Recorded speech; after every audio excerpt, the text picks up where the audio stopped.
एक बार एक गुरु और उनका एक शिष्य कहीं से गुजर रहे थे और वो चलते चलते खेत के पास पहुंचे। उन दोनों को प्यास लग रही थी तो वो खेत के बीच में बने हुए घर के सामने पहुंच गए और वहां जाकर उन्होंने दरवाजे को खटखटाया।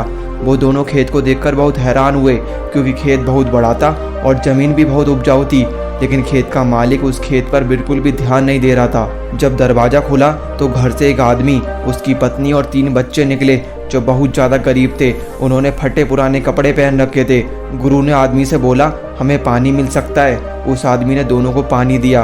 पानी पीते पीते गुरुजी बोले, आपका खेत तो बहुत बड़ा है लेकिन आपने इसमें कोई फसल नहीं बोई है, आखिर आप लोग अपना गुजारा कैसे चलाते हो?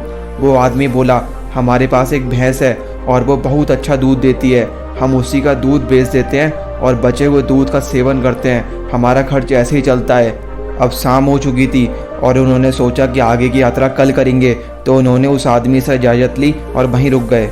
आधी रात का समय था और गुरुजी ने धीरे से अपने शिष्य को उठाया, उसके कान में बोला, चलो हमें चलना है, लेकिन जाने से पहले जो आदमी की भैंस है उसको लेकर हमें कहीं जंगल में छोड़ देना है। शिष्य को यह बात सुनकर यकीन नहीं हो रहा था। जो गुरु हमें अच्छे काम करने के लिए बोलते थे, आज वही कुछ गलत करने के लिए बोल रहे थे।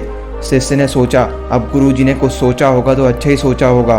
दोनों भैंस को लेकर घर से निकल गए और दोनों ने भैंस को जंगल में छोड़ दिया। यह घटना उस शिष्य के दिल और दिमाग पर बैठ गई। तो करीब 10 साल के बाद जब वो शिष्य खुद गुरु बना तो उसने सोचा, चलो अपनी गलती को सुधारा जाए, उस आदमी से मिला जाए। उसने सोचा चलो उसकी मदद की जाए और निकल गया मदद करने। कुछ समय चलने के बाद वो वहीं पहुंच गया जहां वो पहले गए थे और जब वो उस घर में पहुंचे तो चौंक गया।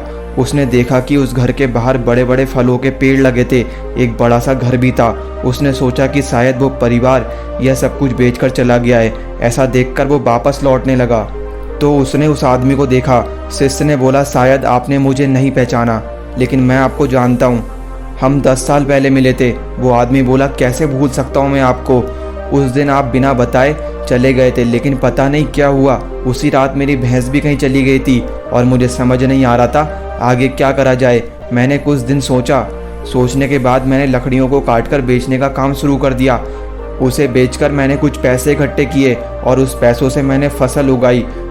मुझे मेरी मेहनत का फल मिला क्योंकि उस समय मेरी फसल बहुत अच्छी हुई थी। उसको बेचने से जो मुझे पैसा मिला, मैंने उन पैसों से अपने खेतों में फलों के बगीचे लगा दिए और मेरा ये काम बहुत अच्छा चलने लगा। मैं इस समय हजारों गाँव में सबसे बड़ा फलों का व्यापारी हूँ। यह सब कुछ ना होता अगर उस रात वो भैंस ना चली गई होती, क्योंकि मैं उसके चक्कर में लाचार था। उसी के कारण मैं कोई और काम नहीं करना चाहता था।